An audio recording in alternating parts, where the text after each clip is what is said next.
guys, welcome to another episode of Legends of the Lanes. I do have another legend on today. He's an old mate of mine and I'm looking forward to catching up with him. His name's Andrew Drew, lives in Queensland. We're going to talk about team bowling, single bowling and also bowling equipment. So stand by. I hope you enjoy the show. Please like, subscribe and welcome Andrew to the show. So g'day Andrew, welcome to the show mate. Thanks for coming on buddy. How are you? No, sir. We're great, man. Yeah, really good. How are things enjoying up there? life up in Queensland. Always nice and sunny, so it's good. Mate, snow on the mountain here this morning. It's absolutely freezing. I've just had to turn the heater off because it makes too much noise. But I've got it up to 15 degrees here in the bar, so it's a bit chilly, mate. No, going well. Chilly. All good stuff. Hey, buddy, thanks again. I really appreciate it, and it's great to catch up with you. I know we spoke at in Hobart when you came down to bowl in the ANC a couple of years ago, I think now. Yeah. Now that was cold. Yeah. Yes. Hopefully it comes back down here because I actually really enjoyed catching up with you guys and seeing a bit of competitive bowling. But mate, how I want to start the show off today, and I actually said in the intro that what I want to do with you, and I'm trying and find different angles in every show because I just don't want to talk about the same thing every time I talk to a bowler. Basically what I want to go over with you today is not so much how you started, but I want to know what kept you in the game once you started bowling. And when did you know that you were starting to become good? So that's how we're going to start the show off. But I also want to talk to you about you've gone into seniors, you're doing really well, you're still competitive, you're bowling with the Caboolture Snakes in the ANC, and then I want to get into some bowling ball technical stuff as well with you. Oh, definitely, the massive changes there for sure. Yeah. So basically, mate, let's crack on. So what did keep you in the game once you started bowling, mate? And when did you know that you were starting to get good at it? I suppose, as in you get to. I was lucky enough to come in an era where we did a lot of inner centre challenges with our juniors, and so you got to get experience on different lanes, different competition, different people, different abilities. And as you're starting to sort of get better, you also were starting to get accepted more into these ranks, and you're bowling against bigger competition. So in that part, you started seeing yourself get better, you're improving, you're bowling against the people that you were looking up to, and now you're starting to get closer to them. And it just kept you interested because it was always something you could improve. There was never perfection. There might have been perfection of score, but basically you always were striving to be better. And so in some ways you got accepted into that realm. And then from there, you pretty much took it from as far as you wanted to take it. Yeah, cool. Yeah. Do you remember the bowlers that you were coming through with in Queensland and who you were competing with? Obviously, as in basically when I got through, I started at Kedron Bowl back up here in Brisbane, and Kedron, yes, that's where I started with my dad because he basically bowled over there and sort of went along on a Friday afternoon and started doing some stuff and got basically asked if I wanted to join the junior ranks there. So that was good. It was good education. There was a lot of adult bowlers that were coming. They were there helping the juniors. It was amazing. And then as we basically went through into these inner cities, you got to see, the different people around the time, which I got to see Carl, Bottomley, who's been forever, always up there. He was the pinnacle everyone wanted to sort of get to, and juniors especially. Yep. And then basically, some of the other guys who sort of came through, Matthew Anderson, that, again, really good juniors. Unfortunately, back in our era, a lot of good juniors we bowled with just never developed into senior ranks or adult ranks. So we had a lot of guys, amazing ability and potential. Jason Horan down in Sydney when I started doing some interstate tournaments, Craig Stratfield, all these guys were just, I look back and I think they were just amazing bowlers, but not necessarily kept them going. I'm sorry, mate. Why do you think that's the case? Why did they drop out? Was it just no love for the sport? It was too expensive, or what? I think we all, as we get older, we have different interests. Everyone always told me I was a bit of a bowling nerd, so for me, bowling sort of overtook me pretty quick. So in that part, I was always wanting to go through. And the thing was interesting. I think it's about success. I remember. This is going back now. I remember Carl. Carl's a year older than me, so he went to the seniors a year earlier. And I remember him telling me, he said, basically, in juniors, we won a fair bit. You get to these adult tournaments, and suddenly you're against the best in Australia, and winning doesn't happen every weekend. So I think for some people, you're sitting there and you might lose that energy or that enthusiasm to turn up. And also, I suppose sometimes now we start paying for our own stuff because we get above 18, so mum and dad isn't always there. Yeah, that's true. But I do think the competition, some people strive for competition, other people, not so much fun. So in that part of it, I do think I love competition. I love learning. I love watching and the technique of the game. Even now, I watch these new guys today, and as much as you sit there in awe of them, but you sit there at some time people thought that of us when we came through as we were younger too. So Mm, it's just a generational as we change through. But for me, it's just I think the learning and that part of the game it continually changes. yeah, So I like that. It's good. yeah. It's not boring. Uh, It's fun. how much support did you get from your mum and dad taking to the bowl and stuff? I mean, Oh, every person that I've ever interviewed, and if that question ever it's comes up, it's always, man, I couldn't have done it without them. So I think for me it's a little embarrassing because my mum and dad, like my father had a speedway background, and so he was very much equipment orientated. Going, if you don't have the right equipment or training, you don't get there. So he was very much drilling on what you do. yeah, But my mum was just look, wherever I had to be, they were there. Like I, my father at one point, or mum and dad, at one point I lived north side of Brisbane, and at one stage we were driving to Bundamba for a junior league because there was a competition league up there to have a go at yeah, and wow, to give you different experiences. So yeah, like my mum and dad, like as in you'll never be able to thank them enough. yeah, But also like as in they gave you the good idea, just keep, it was supported to, okay, now keep going, see where you can go with it. yeah. So that was awesome. Yeah, Just very off the lucky. just off the cuff, mate. Have you ever won a tournament that you sort of devoted to your parents and thought they were there and saw it and you did it for them, or Yeah, did I you sort of want went to do? back more. Basically, it was more so without them being there, it wasn't going to happen. Like as in even it was just over time. Yeah, that's happened. Like as in you just sit back and go, yeah, like that was amazing. Like when I got lucky enough years ago, I won a cool foam and my dad was there to watch it, and that was amazing. I got to share it with him. That is Yeah, so and good. that was a pretty special thing for me, and that was pretty cool that my dad got there and he was behind me all the way. That was Yeah, pretty cool.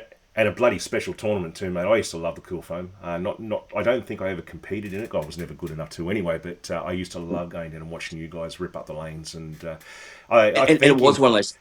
in Yeah, Queensland it was probably you one of my favourite tournaments. So yeah, but I think really it was on all of our mantelpiece to go. That was the one to get because that's where the interstate guys came up. yes, Um, it was very well done by Gary O'Neill and the guys. I actually later in my job I actually got to meet Jeff Chandler, who was the head of Coolphone, who basically sponsored the tournament for all those years, yeah, and he okay, was an amazing guy. Yeah, so that was pretty cool. yeah, That bit of a yeah. full circle moment. Yeah. Yeah, Mm. we'll probably talk about the tournament scene a little bit later on because I know you are based in Yeah, cool. Caboolture, Yeah, and Caboolture is the base of tournament bowling in Queensland. yeah, But yeah. Very much so. I just wanted to say Yep. also that we've been talking about Carl Bottomley, and we've spoken a lot. Everyone brings up Carl Bottomley in all of Yeah. these things, and I just wanted to let everyone know that unfortunately Carl isn't going to come on the show because we are great mates, as you know, Drewy. But Yep. Yep. it's just not his thing. He doesn't like the limelight and doesn't want to get in front of everyone and No. talk about his career, and that's cool. That's Yeah. cool. Yep. And, But and, and the thing is, for me, I can say I was very honoured and lucky enough to basically he and I travelled for a fair bit together. Learnt a lot off him. Great dude to travel with. Awesome sorts of fun. yeah, And he and I we just pushed ourselves further and further and further. yeah, And without him, I wouldn't be where I am now that's because the fact I didn't have that guy that pushed me yep. and gave me that thing of okay, now we can do this. That is awesome. And even I know we're going to tournaments, but there was a tournament. Obviously a long time ago, and it was in your centre, and we had the. I think did we have the? Was it the cool fun there one year? It was Not one of the what. big major tournaments we had. Yeah, not What when we I was had over there. there? I used No, to it run was yeah. the Amusco Cup. Okay, because we had Batson and Romeo and all the guys come up, and Yeah, it was a major we did there anyway. And I bowled him in the final, and he beat me. He got me that day, and he turned around and he said, "Mate," he said, this. I think you and I are going to have these occasions a fair bit moving forward. that's cool. And even now being 56, we're still doing it. So Yeah, it's pretty cool. yeah, yeah. Yeah. I told a story in one of my previous thing. I'm not sure who it was with, but when I heard that Carl had joined the senior ranks and he'd actually won a Mm, tournament, and I sort of laughed to yep. myself, "Oh, Carl's in seniors," and then I sort of sat back Mm, and thought, "Oh shit, I'm older than Carl. What am I laughing yeah. at? I got nothing to laugh about there." So, but good on Yeah, you we all get there guys. eventually. Yeah. Yeah, but good on you guys. Mm, For going on and transitioning mm, into seniors and still being able to yeah. win. So I mean, absolute Yeah. kudos to you guys to continue. I know, And, so and, and yeah, you're right. I was about to say the special part of it is actually moving into seniors is actually me reminiscing what I did when I was in my early 20s because I'm bowling against the same guys. Yeah, yeah, And that's the cool part about it is the yeah, fact that the guys that were basically my heroes now they're right at the end of the seniors, but you still love they're still having to go. Gary O'Neill, best back in the 80s and everything in Queensland and part of Australia, and he's still going and still loves to have a chat. And it's always, I'll give him Yeah. every time of day he wants. How good What is an that? amazing guy. Yeah. I Mm. love looking back at the days, and I think Tony Roderick said to me that he catches up with David Wield from time to time, and Yeah, yeah, remember, Wildy, yeah, yeah. He's still yeah, going. Yeah, oh, I'd love to talk to him. He was a fantastic bloke. yeah. But He was good, you yeah. know, And yeah, a I lot was of just good going to say guys. Jimmy Ferguson and Ian Hughes and Ray Morris and Yeah. all of those guys. It was Tom just Fury. Tommy, yeah, it was just a Yeah, golden yeah. era of bowling, wasn't it? Really. It So really was. Like Paul Morland. Paul Morland's another guy, yeah, Chunky old dog. Chunky old yeah, dog. Like he was just taught you some grit, what was there. So he was yeah, tough, very wasn't cool. he? He was tough, Oh yeah. mate. How did you approach your game back then? Were you more of a technical person, like you were hitting Um, your mark, or were you a field player in an area? absolute field player and absolutely pure aggression. Yep, yep, Like as in my point was, I remember reading a book about Greg Norman, and he spoke about putting, and he said about, look, I prefer to miss a putt by pushing it past the hole than leaving it short. And yeah, my theory of bowling is that I'd much prefer to miss a pressure shot by throwing it too wide than pulling it in, because at least I gave it a chance. So yep, for me, pure aggression. It was just yeah. sit there and give it a go. Like you got nothing to lose. Yeah, yeah. And look, and we will get into bowling balls a little bit later in the Mm, segment, but mm. you've come through generations. So you would have been in the 90s. Am I right in saying that you started in the 90s? No. Base. I started in '81. Yep, And so we were LT 48 yellow dot days. yep, Yeah, they were the two amazing balls of that era. So basically yep, using rubber, plastic. I have been able to use and see all different elements from lacquer lanes to now synthetics to our normal pins to string pins, which actually just I shot 300 on that base here this week, just last Thursday, Aspley, and it was like sitting there going, "What an amazing!" It's just different. They're just all these different generations. What we're seeing, it's yeah, still bowling, but it's just changing the game slightly, which is pretty yeah, cool, yeah. and to have some fun in all of it, which is great.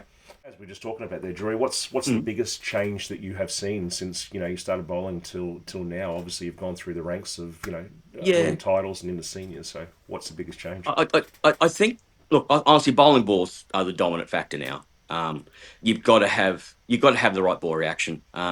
In the years gone by, when I came into the ranks, you sort of could manipulate a ball easier. You could basically let a ball, so I suppose, suit the lanes as you went on through the tournament.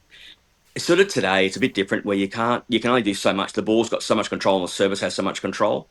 Um, and obviously, over the was it basically 40 years of doing it, the drilling of the ball is basically has to be spot on. If you get Mm, the ball drilled the wrong way, it will never roll the right way through the pins.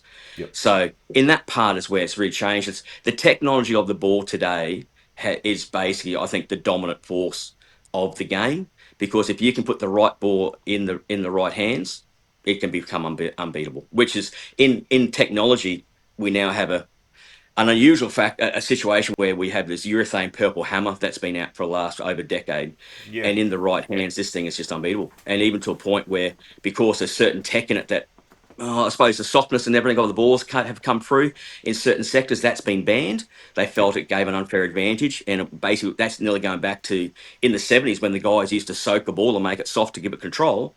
It sort of went full circle. This stuff was doing the same thing. Now, I'm not saying they were soaking it, but it's just actually the softness of the ball definitely became an issue, Yep. um, and so they've had to catch up, and now do a lot more. Like when we came through in the late '80s, early '90s, for someone to have a durometer and a pro shop to test the hardness of the ball was an unusual thing to see. Mm, There's I think probably a handful of pro shops in Australia now would have one. So yep. to actually even know whether something's soft or hard, Is that no, right? most people would know. Yeah, and it's only just in the last 6 months in the TBA here, they've now taken on the international rules of basically looking more at hardness and the Yeah. ball prep. All that Yep. thing's now coming into play a lot more, which is good. If we go back in the late '80s, where someone like Ian Bradford was totally dominant.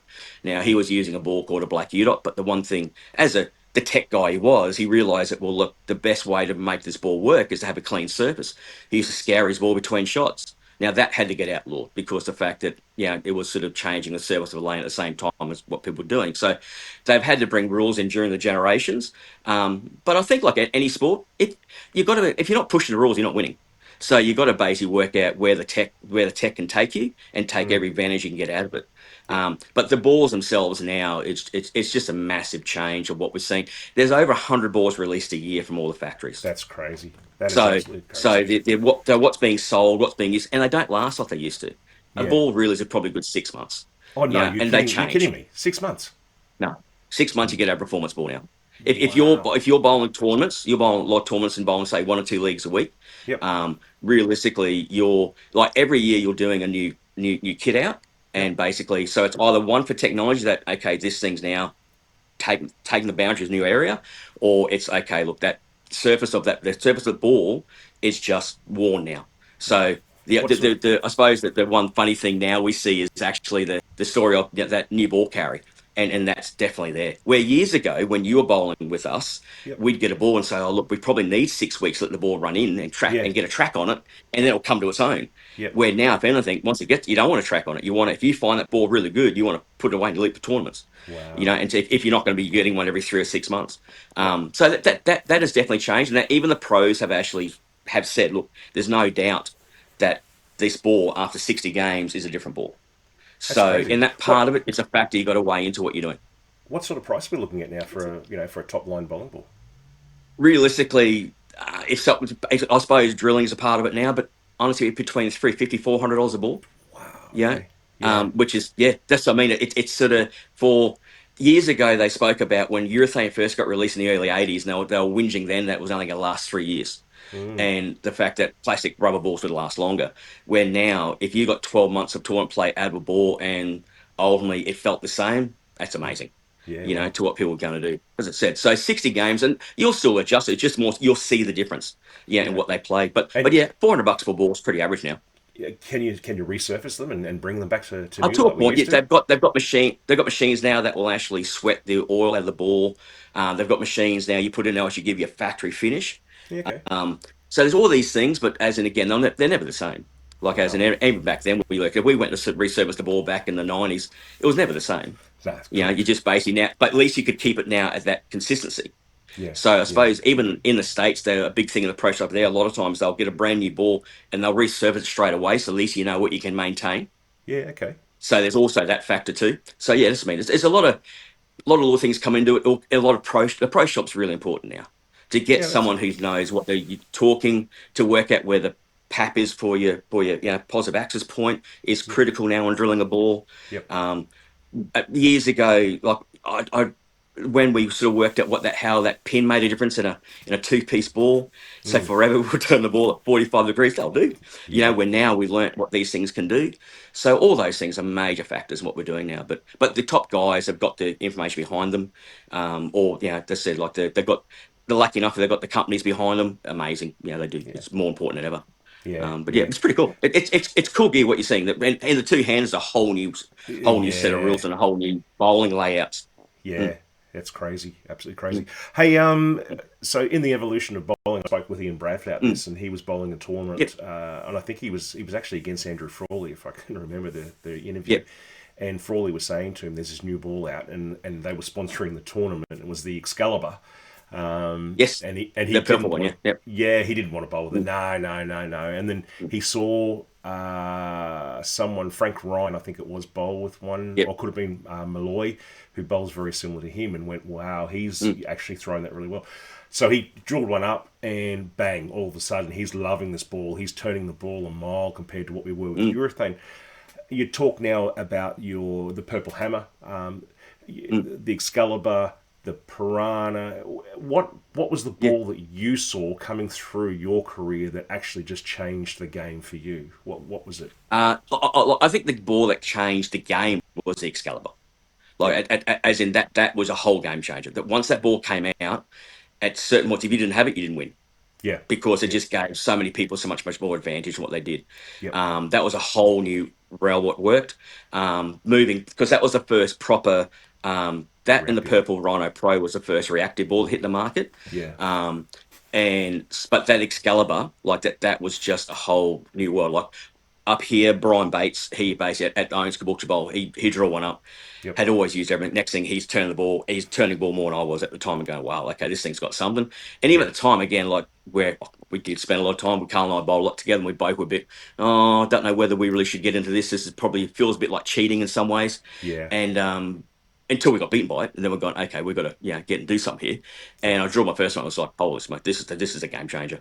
Like Yeah. this is totally open angles up different to allow. So Just for the newer bowlers and the younger bowlers yeah, now who might be watching this and have never really bowled with the technology that we bowled with, and we're not talking dark yeah, ages of rubber and plastic. We're talking mm, urethane and some good bowling balls around yeah, as well. The technology that yeah. came through.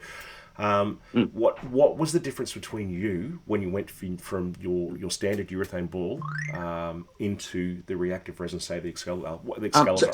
so, so to me, I found what the one thing we had back in when urethane hit the market, we'd have our different levels of surface and softness of a bowling ball. That would be for a heavier oil lane, so I had more oil on the surface, so the ball skidded further. So I needed something that gave me grip. And then as the lanes dried out, you went to a weaker ball that would get through and that way would hook us early. Now, the Yep. problem we had really a lot back in that time was that when you went to the weaker ball, as the oil carries down the lane, it would actually then have issues with turning back. So sometimes you'd have inconsistency. What happened when basically resin hit the market, what would this ball would do was get through the oil part of the lane, and now suddenly I had back end reaction where I didn't have before. So it just opened up your pocket. Yeah, Yeah. at the end of the day, like where I might have had three boards hit, now I've got six or seven. Exactly. So it Yeah. simply just opened the pocket up and gave you more strike potential. Yeah. And Um, the and carry was better. Oh, 100, the ball went through the pocket because Yeah. the thing was interesting that the technology in that ball it's still urethane, but they call it resin in a different chemical reaction. But the ball would heat up as it went down the lane, and that's what Yep. made the tacky surface, and the ball actually racked off the dry. Yep. So suddenly, everything in bowling or scoring is about getting the ball to actually go through the pocket. It's not hitting the 1-3, but getting it to go through the pocket. Yep. And the actual resin ball gave people with not as big a rev rate to go through the pocket. So someone like in my era, someone like Billy Gardner, he threw the ball and a lot of revs, and so he had a lot of rotation, and we can turn the ball really easily. So if I come up beside him, maybe I've got 2/3 of what he was doing, and basically by picking this ball up, it just gave me a little bit extra, which I can try and match what he could do. Yep. So in those things, that's the whole. I suppose part of the game was actually getting the ball into the pocket with energy, and So these things gave the ball more there energy. you go. Yeah. So, mate, two questions for you. How many bowling Yep. balls these days do you need to carry to a tournament, and what's in your bag right now? Okay, so I would say if I'm driving to a tournament, I'm taking eight. And that's basically covering a base between surfaces and what the lane might do. The thing we're seeing today is basically the surface of the lanes are getting older, so and the actual we're bowling all on synthetic lanes now, so there's no wood lanes left anymore. And the difference between the synthetic surfaces, as in different brands, what I see it as in some will be a slower hook and some are a quicker hook. So your different balls. So as a good example, at the moment, I've been bowling in two centres the last couple of weeks for helping subbing at Aspley, and Aspley was our first synthetic centre ever in I think either nearly close in Australia or at least in Queensland anyway.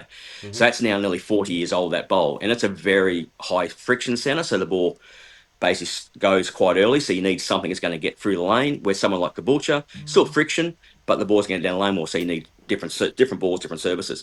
But I would take eight balls to a tournament. Six is really what you want, but eight balls is your two outliers just in case something isn't quite right that you thought, Yep. and you're basically covering off what they call now. We have our asim and our symmetrical balls, and you're pretty much taking something that's going to be you got two oil balls, which are going to be an asim and a symmetrical. You got two middle balls, again asymmetrical and symmetrical, and then your two weaker balls.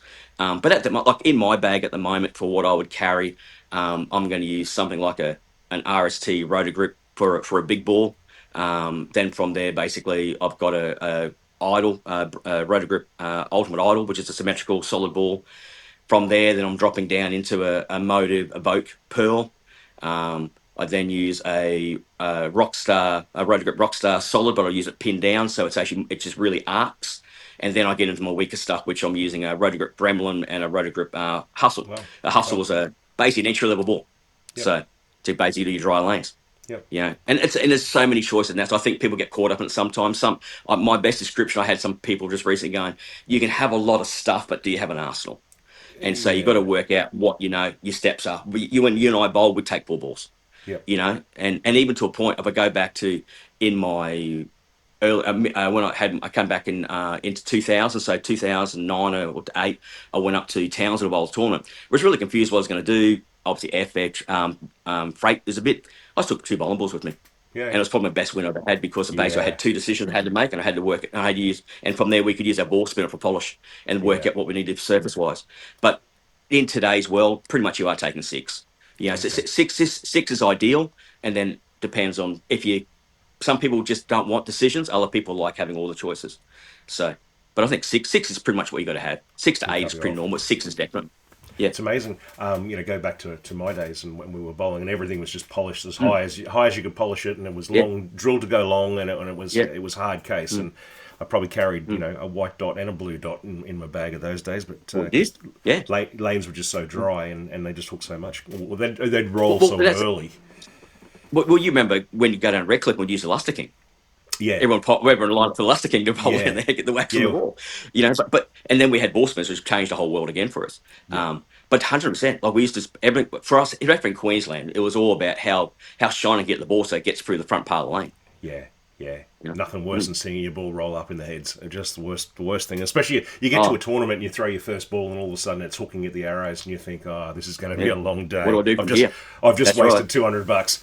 Yeah, Yeah. but Or you sit there going, I hope my shoulder's feeling good. yeah, because I'm throwing it hard. Yeah. I'm Mate, going, yeah, not wrong. let's get into your tournament bowling and Yeah. representative as well, Mm. because we all know that you've represented Queensland on a number of times. You've Yeah. represented Australia.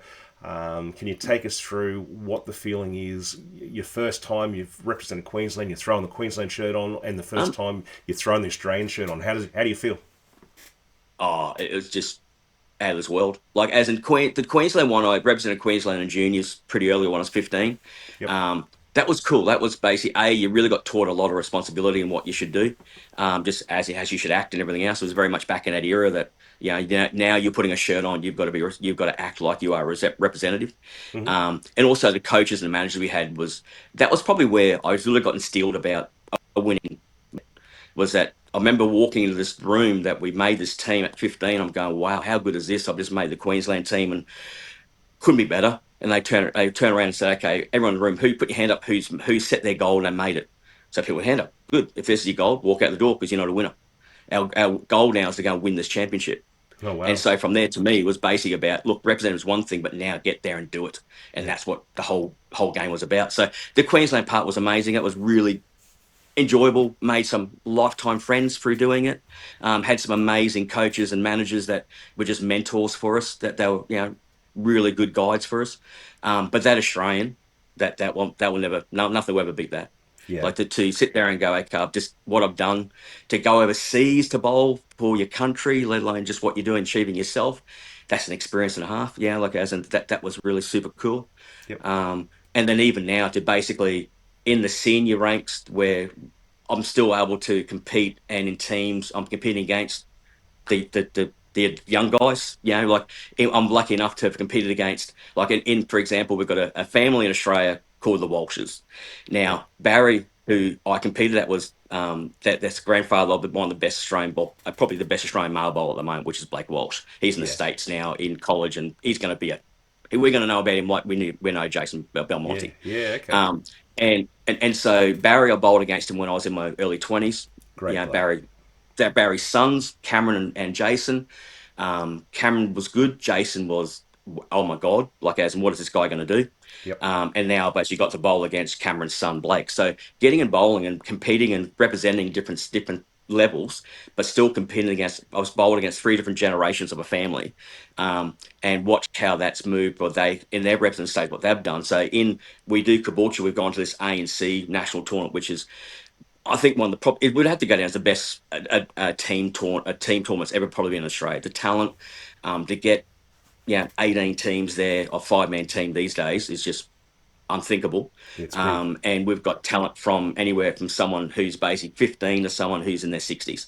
And you are bowling against the best in there. And at my age, to what we do now, to go and actually represent a centre that basically given me so much in my bowling career that I can go there and actually still be a representative and in some ways a good benchmark for what the young guys are going to be coming through from our centre. Yep. It's pretty much an honour. Like, it's pretty cool to be able to do that and still be competitive. And that's the big thing. I love the competitiveness is all you got to do. Yeah. Yeah, yeah. No, you've always had that drive and eagerness Yeah. to compete. Yeah. That's one thing I've loved Yeah. watching your And, bowling and, and career. in teams, but in teams is something different. Teams is actually a team management as well as your own game. So Yeah, well, in singles, you can go bowl and you can get blown away pretty easily. But in teams, you could be getting blown away, but you've still got to be do your best for the team score. So yeah, you can never get in your own head and go, okay, I'm just go over myself. You've got to actually, that's what the difference of a singles bowler to a team bowler is. And that's where I think I love teams. It's an absolute effort. You can have a person averaging 250, doesn't mean you win the tournament. yeah. I Because was, if the other guys only averaging 180, yeah. yeah. That was one of the questions I was going to ask you. What do you prefer, teams or singles? What's the goal? Oh, look, like as in now teams, like as in if I'm bowling seniors, look, singles are no dramas because you're Yeah, competitive and you can bowl against these guys, no problem. In the standard adult update, it's good to go bowl singles, yep. but teams is that camaraderie and to actually like last year we bowled the ANC 50 up at Sun City, and with that tournament's now been going for 4 years, and our Caboolture Centre's won it twice, which is I Yeah, think is pretty amazing. Yeah, yeah, but last year the team I got to bowl with was just unthinkable. Like to bowl with those other five guys, it was just an honour, and it's just so enjoyable. And to yep. sit there and think, like, my name was beside those guys and still doing it with them. Who was it, Um, mate? that Who were the team? uh, so we had Jaden Lemming, which is again top youth bowler representing Australia. Yep. We had Jared Langford, Yeah. one Okay. of the best in Australia at the moment. Yep. Blaine Fletcher, again, one of the best in Australia at the moment. Yeah. Brendan Meads, who Yep. he's done everything. Yep. And we had Aaron Midgley, who's actually again someone who I saw, I helped as a junior when I was working at Caboolture Bowl many Yeah. years Wow. ago. Wow. So to bowl with those guys and to be in with them is just another world, Yeah. and to basically, and yeah, it was just nice. It was good. So team wise, I still really enjoy. I like teams. Teams is good. You're certainly in fine company there, mate. Hey, Oh yeah. is the pressure more on you in singles than it is in teams because you do have people backing you up, and if you throw a bad game, someone else can pick you up. It's And it's it's really funny for me. I got to say that I have no pressure in teams yep, yep, because it's all about them. yep, So in singles, I can get my own head and I can get all sulky and everything else and whatever happens, our human emotions. yeah. Where in teams, it's all about the team. So for Whereabouts? me, whether I shoot 130 or 230, if I win my point, I've got my point. Yeah, But now obviously the 230 helps the team score. So you're never going to give up. yep, If you're 50 in the fifth, all I'm looking is going, okay, and you're getting told by your manager, your coach, look, it's that team score, it's that score. And that team dynamic makes a big difference, to what you're going to run. So if you can keep close to what you're going to run with the team, you're more, at least you've got to change a team lineup, the better the yep, team normally goes. yep, But yeah, to me, I don't feel pressure in teams. It's what I'm there for. To get into a 10th frame and I need to throw the first to win my point, yeah, there's no better place to be.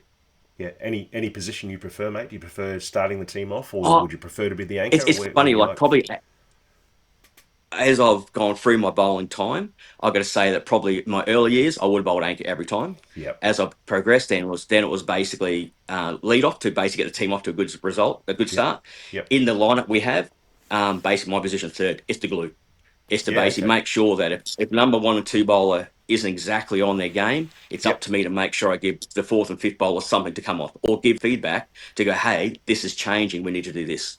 yeah, So, and it was interesting. I was listening to an interview with Pete Weber only a couple of years ago, and he was talking about team bowling and yep, saying, he said, it's amazing actually how important that third bowler is to keep the team together. So from there, from my point now is where these guys I bowl with can still average 240 on an team. It's phenomenal. I'm probably going to average between 210 and 215 in big scheme today. So it's about being consistent and basically being that extra bit we need to make sure we have. yeah, Um, but that's how I see it now. Like as in, I'll bowl in anyone puts me in. But as in, from the yeah. guys that we bowl with, pretty much third is where my spot is.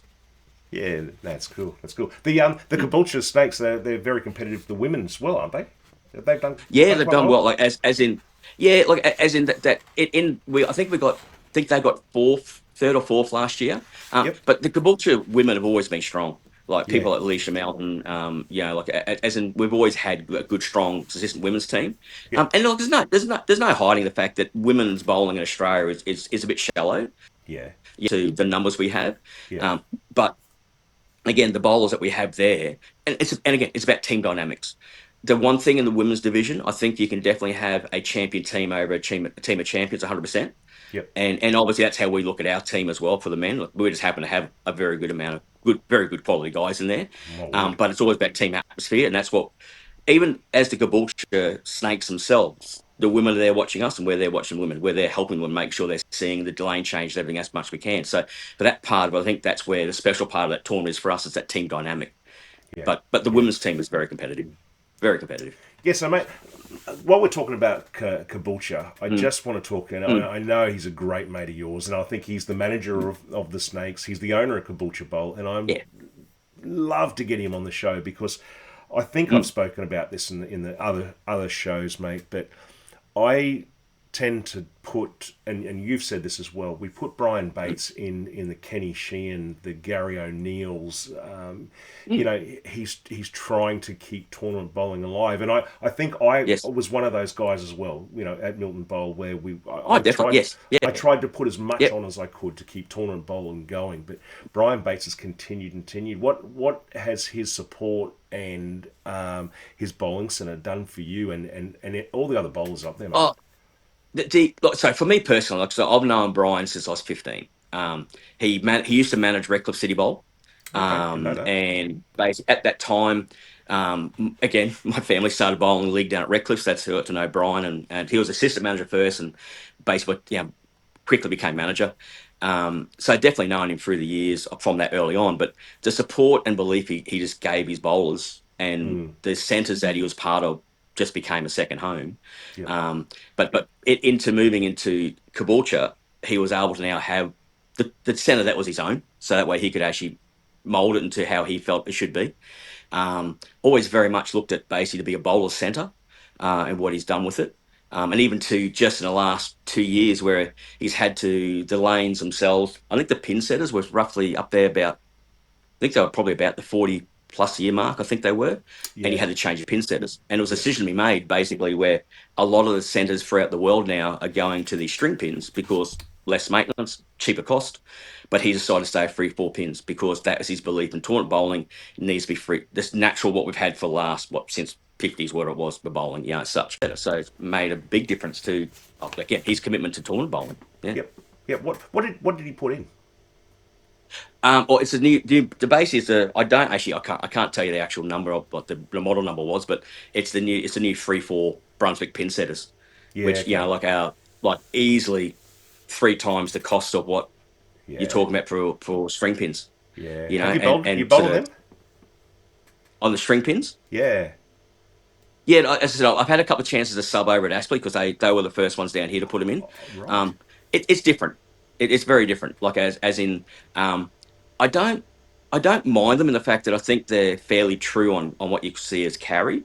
Yeah, But it's just a different look. The way that the things reset and everything else, you just got to, it's just, they are very different. But I think I wouldn't like to see them be everywhere, but ultimately the economics is going to make that decision for a lot of centres. I yeah. just get that understanding what's going to work. But for what Brian's tried to do and what he wants to do, it's definitely a blessing. Like, as in it's yeah.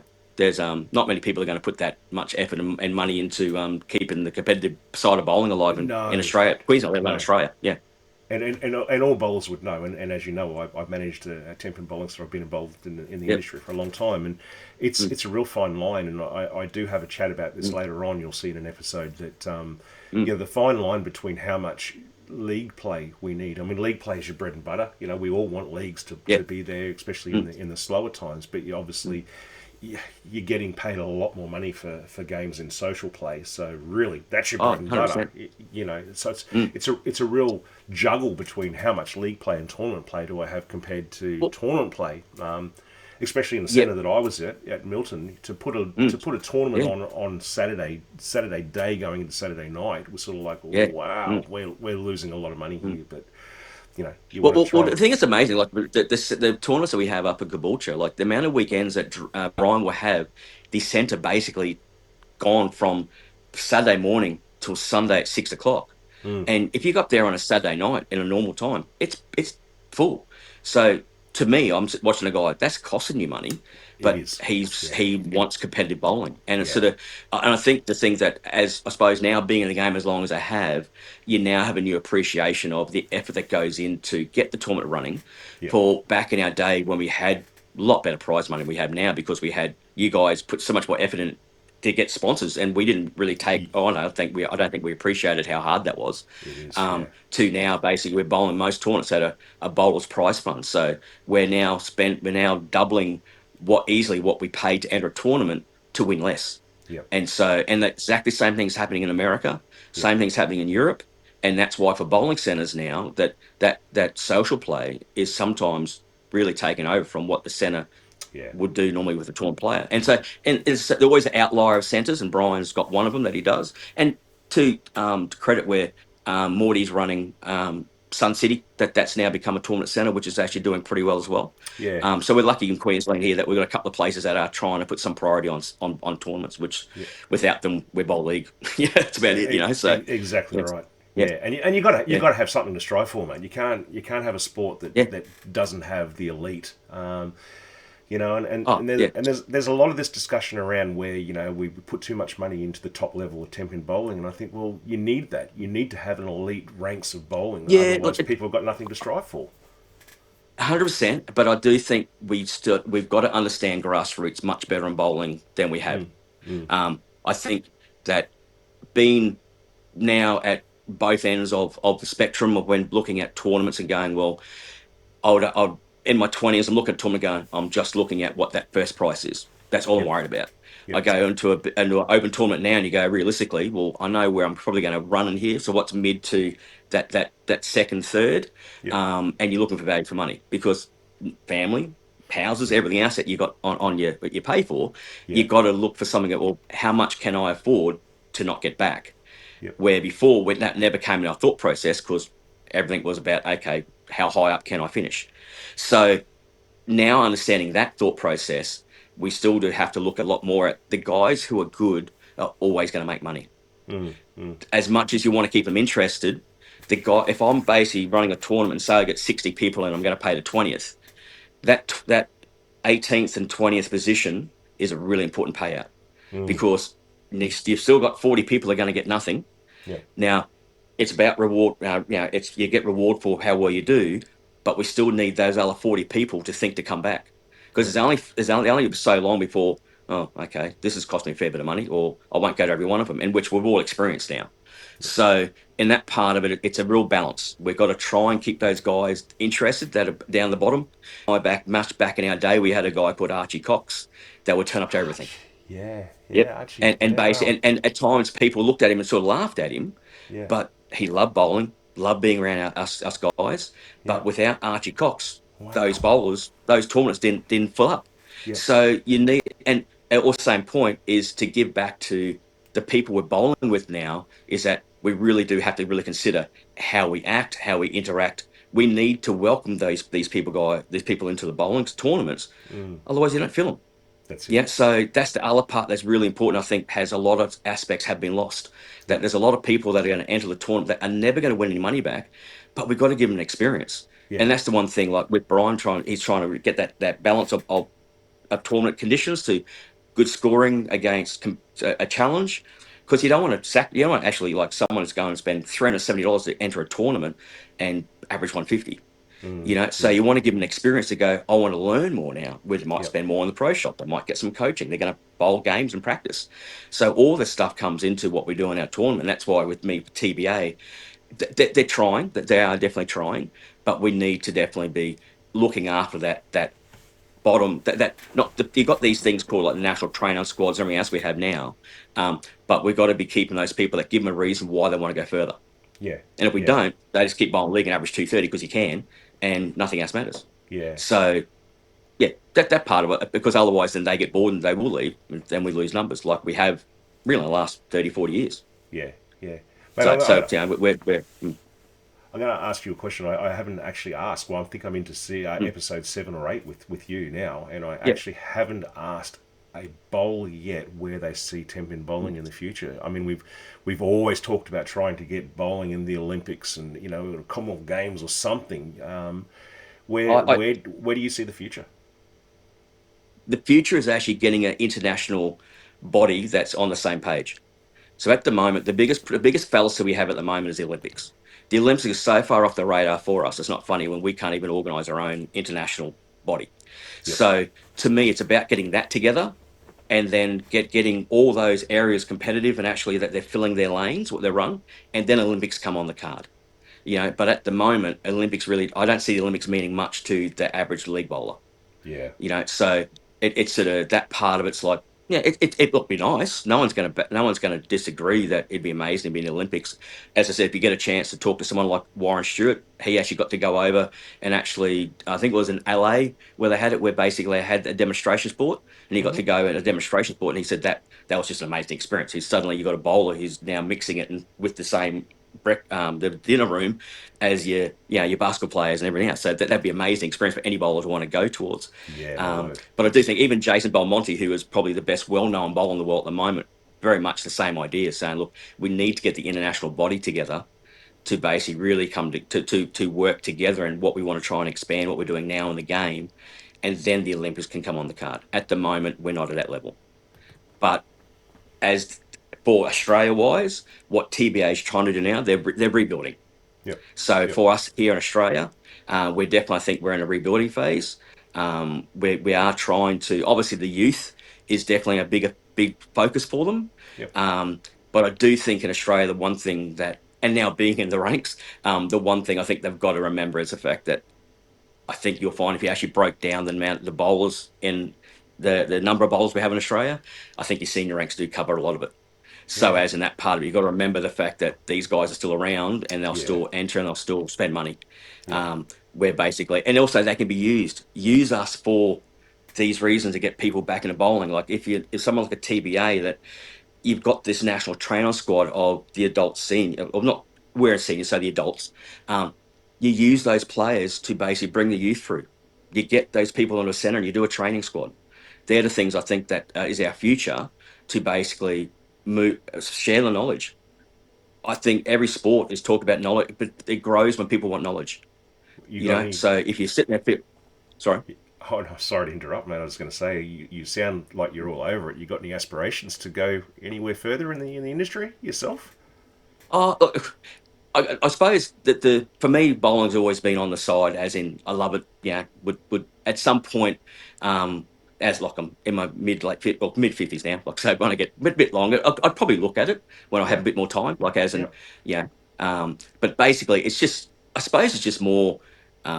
Even when you look at state squads and everything else, I think over the years we've just never actually been able to get our stuff together in the committees that we have to actually use the talents we have, Hmm. to actually go, hey, okay, on a Sunday night, we're going to do a training squad. Let's Yeah. see who's get the local bowlers up because that's how I came through. Yep. I'd go and bowl on a Saturday morning at Kedron, and we had the adult bowlers coming in and coaching us. After we'd finish league, we'd have basically a couple of games their coaching would be, and they'd be there. Now they weren't elite, they weren't bowling national tournaments, but Hmm. they were elite to us. Yeah.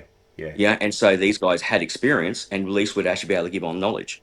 Yep. And that's the part I think that, and I've had times now where I've been in centres where have watched people coaching going, I don't know if that's correct, but you can't bag them because the fact that they've given their time up.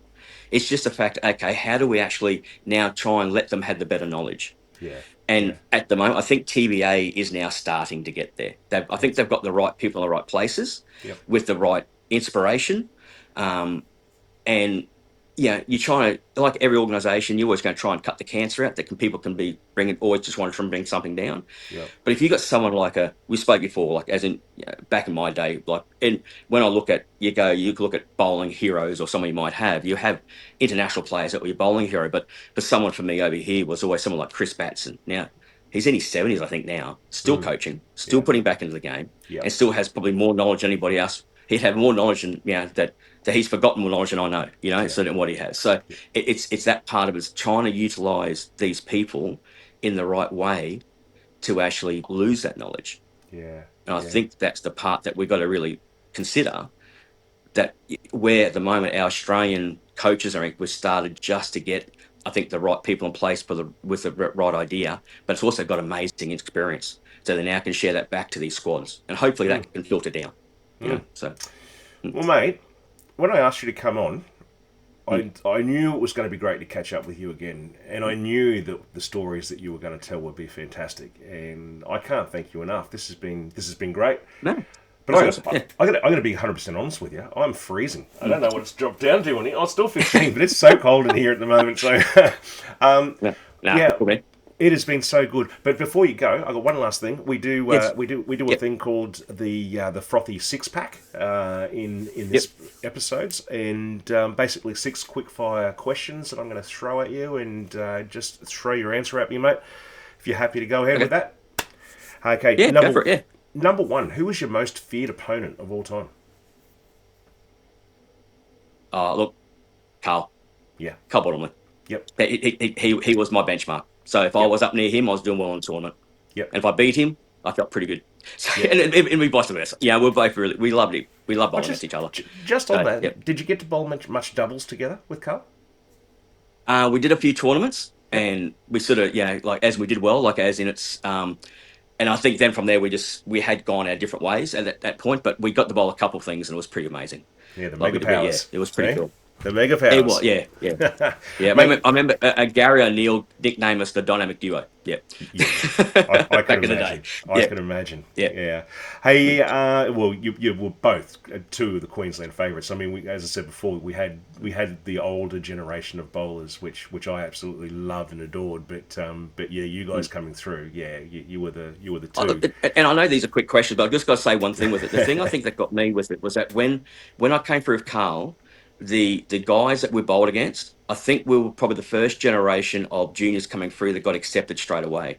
And I remember Jimmy Ferguson, as we spoke about a legend again in our eyes, said to us, going, we never made you pay your dues. Like we just accepted you in because we liked you guys. Yeah, Yeah, and you guys was one of us already. We were already there. yeah, And in so many ways, that's where it was so and that we actually got to do that together. So yeah. yeah. That's cool. That's so cool. Hey, mate, number two. I think I already know Mm. this. It might be different. What's your favourite bowling centre? Caboolture. Yeah. Caboolture with an asterisk on Clayfield. Clayfield. Yeah, I reckon there'd be Mm. a lot of people out Mm. there with that asterisk, mate. What a centre that Yeah, was! yeah. It was pretty Incredible cool. centre. Yeah. Good Uh, memories. Yeah. number three. What's your most memorable win? Cool foam. So, Yeah. cool foam, as in we were talking before about having my father there, but in the way it happened, to get there and that was one big bucket list you want to tick to basically win that tournament in Queensland. Yep. To basically to go through winning it where we're playing Paul Morland. Now back in the day, everyone knew Paul Morland was one of the toughest guys you'd ever try and beat. Yep. And we get up there and we're basically bowling the final, done well to get through the final to him, get into the 10th frame. He just needs to spare his 10 pin to beat me. He misses it. Now, if Oh. you thought he would ever miss a 10 pin, like how many times again, I'd thrown the first shot in the 10th. He's left the 10 pin. Um, he's basically gone to spare the 10 pin, missed it. I'm on the approach while he's missing the actual 10 pin. And basically, I put the ball back and look down and going, oh, if I bag out, I tie with you. Wow. I bagged out. I throw the next two and bagged out. Now we go to another game. I throw the first 8 in the next game. And it's sort of and win the tournament. And it was just you sit there going, that's fairy tales. So that Yeah. was pretty cool. That Yeah. one will always stay with me for a long, long time. Yep. Yep. Awesome work. Number four, And it mate. did stay with Paul for a long time too. Yeah. Yeah. Yeah. He would have been furious. I know. He I reminded know. me of that a long time. Don't I worry. knew Yeah. Paul pretty Yeah. well, and yeah, man, Yeah. he had some aggression, and that was Yeah. the competitor's edge in him. And Paul, if you're Yeah. watching this, mate, Mm. hello, and give me a Yeah. Oh, call. Get on what a to these player. guys if Yeah. you want to come on. I'd love to talk to you as well, Paul. Yeah. I did a lot of ball drilling for him at the end of my career when I left as well, so we got on pretty well. Mm. Who did you look up to as a bowler when you were coming through the ranks, mate? You mean juniors or basically just any Yeah, time sort of who through? who have you looked up to? There's like it can be anyone in the states, can be a PBA bowler. Who did you? I suppose, but my absolute idol was Marshall Holman. Yeah, Like I thought that guy was so cool. yeah, Like I loved his aggression, his style. He brought smooth. Nike into bowling. Yeah, Like no one else has done. He had Nike bowling shoes. He got Nike into bowling. Like yeah, he wow. was the Tiger Woods of that age for us. Yeah, yeah, So he was cool. He was mega cool. Um, as a as an I suppose players now, like you looked up to over here, Chris Batson. He Yeah. was amazing. He Yep. was what he could do for bowling ball, no one else could. Yep. And funny enough, one of the guys that actually I probably admired a lot was Brian Bridges. Okay. I Yep. just liked the guy's attitude. I liked Yep. how he sort of really took things on and bowled against him. And again, he was ice. He was amazing to bowl, like as in. And we had many amazing people like Eric Thomas and all these guys back in the day. Steve Lovell, Terry Winban, Yep. Ron Powell again back in Victoria. We're these guys that were just legends already for us. Yeah. So you looked up to all of them. But Yep. over here, Batson for me was pretty huge. I can And the still. fact he moved to Queensland, I got to spend some time with him, Yeah. learnt some stuff off him. Yeah. That was amazing. And even now, I got to catch up with him last year up at Sun City at the ANC. Yeah, he's still very good. He Very he spent impressive. he spent a lot of time at Green Slopes Lanes where I worked in the beginning, Yes. and Yeah. with him and Harold actually, Harry Fry taught me Yeah. Yeah. ball Yeah. drilling. So Chris was part of that as well. Mm, So I know yeah. I just remember Chris at the foul line and how solid he was. The He never follow fell off the through. shot. Oh, it's just Yeah. gold to watch. Absolute gold to He watch. just, So the thing was amazing. I remember my first time I ever saw him was actually when ABC had bowling on. We had this tournament on, which was called the P&O Cruises Invitational, and it was a yep. like we had the gold pin back in the day, back our Coca-Cola series. But basically, you had the best players in Australia, top 15, and he gets on there, and he's just doing stuff for the ball that no one else that era was. It Yeah. was just Yeah. amazing. His Yeah. adaptability was just crazy, you know. Yeah, but yeah, I, best man, very good. Yeah, I very just, impressive. just I was just going to say, I'm giving another one. Person that I loved watching and absolutely adored in Tenpin Bowling was Barb Richmond, and the way she got through the ball. Just And how she, fierce she was. oh my god, man, she just hit when she came through, and that you could see her rip the Yep. ball, and then somehow she got it from here to this Yep. beautiful follow through, and it was she aggressive, She was. aggressive bowler. Yeah, and from her stature, it's like she's fairly short. Mm, The energy she get through that ball was just next level. And again, yeah, for her, a game changer for her era. yeah, Yeah, yeah, but yeah. yeah, but just the pure aggression. It was just her absolute. Even now, like we still get to see her up at Caboolture. Oh, really? And she's like okay, like she's got older, but you can still see it's Barb, so it's still She's good. still bowling. Yeah, yeah, Oh wow, how cool! Cool, cool, cool. yeah, We yeah. we come from an era where men bowled against men and women had the women's tournaments and sort of stuff like that. But Mm, Barb came in and she said, "No bugger that. I'm playing against the men," and she beat the men. yeah, So that's yeah, that's yeah. And again, that's how she got so good. yeah, Yeah, yeah, and the thing is for her, like she came through that era of Clayfield when we had just there was legends in that centre mm, that again it just made you strive to be better, yep, you know, yep, yep. which was pretty cool. All right, back to the quick six, mate. Yes, right. Yeah, Yeah. one we're, one we're, we're both tournament. as bad as each other. Yeah, yeah. One tournament that you'd love to go back and bowling again. Now that could be just a tournament that you loved, a tournament that you never won that you just wanted to Oh, win. look, I think it'd be amazing to actually to have Gold Pin Coca-Cola Classic back on TV again. That's a good I, one. I, I think that was pretty amazing. I think, Yeah, and the thing is now you look at the era that we was even when we think about bowling where it's sitting now to where it was, that when we were bowling an event that was coming in the lunch break on TV between the one day cricket. how So big? bowling was Yeah. actually getting on TV between the cricket. Mm, And so us as bowlers, I think again we talk about you look back on certain things that you go, how lucky were we to sit there and go, well, you got invited to this tournament. There was good money up for grabs. You bowled everything, but the exposure you had that to go back and to say to someone, yeah, I actually bowled on TV, but I yeah, bowled on normal free to air TV where bowling's not on free to air TV. you yeah. know. And so Yep. that part of it, that was pretty cool to go back and to have that experience again. I think would be pretty amazing. That's a good one. But to have something that's as good as back what we had, like our cool foam, those things. Actually, probably the tournament. I reckon the tournament would be amazing to be able to relive again today. Is a South Pacific Classic. I Yeah, think yeah, as a tournament, I yep, think there was nothing like it to yep, actually to where you think that we had to go to centres and win a spot yep, to go into the tournament. You went down there with all the winners. So it was yep, like in America where they had the champion of champions. In some ways, that's pretty much the same thing. You had to yeah, win a tournament to go to the tournament. yep, yeah. And then that tournament got you to the World Cup I've had to represent Australia. a few people said that one. South Pacific, Mm, they all mm. rank that pretty highly. So Yeah. yeah. Yeah, Um, I think when you look at the era of it, that was pretty amazing. This even just to organise that tournament, I think was pretty that was amazing. yeah, Yeah. yeah, yeah. Mm. Last question, mate, and I'm going to let you go. Yep. Um, Okay. your favourite bowling ball of all time? Original, the Piranha from Columbia, the orange one. The orange, not the blue. Yeah, No, yeah. no, that orange one was amazing. I'll That tell that you. got me so many places in the store. Yeah. Yeah. Actually, I do remember you bowling that ball. Mm. I'll never forget George Ferlingus came in and I met George at Milton Bowl and he mentioned Yep. this on his interview that I did with him, which I Mm. absolutely really enjoyed that as well. And he said the Yep. same thing. He came in, he hadn't bowled for ages. He asked me, Mm. didn't know many people. And he said, "Can you draw me up a ball?" And I think it was a blue Piranha C, Yep. and put it in his hand. He went out there and he's hooking the ball off the gutter, a million miles. And he's gone, Yep. wow. And Mm. that's what got him back into bowling. So I thought that was Yeah. pretty Yeah. cool. No, those piranhas, like that was when Columbia. Sadly, Columbia's no longer.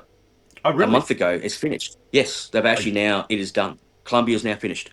So wow. they actually re-released the Orange Piranha. Then I think they've done a Pulse. I think they released the Pulse was the last one they released, Morty but it was love that. about a month ago, and that was done. They've Yeah. basically now pulled that brand from the Brunswick brands of seven. Now it's a brand of six. Um, Wow. but Wow. yeah, like that. But yeah, but that ball, it's just you could do so much with it. Yeah. Yeah, it was just one of those things. Yeah, like Yeah. sort of, as I said, the Excalibur was the game changer, I think, for most people. But they're going to okay, what you went to tournaments to pick that ball up, and you sort of that was always going to be in your bag. Yeah. Yeah. Yeah, that was pretty cool. Yeah.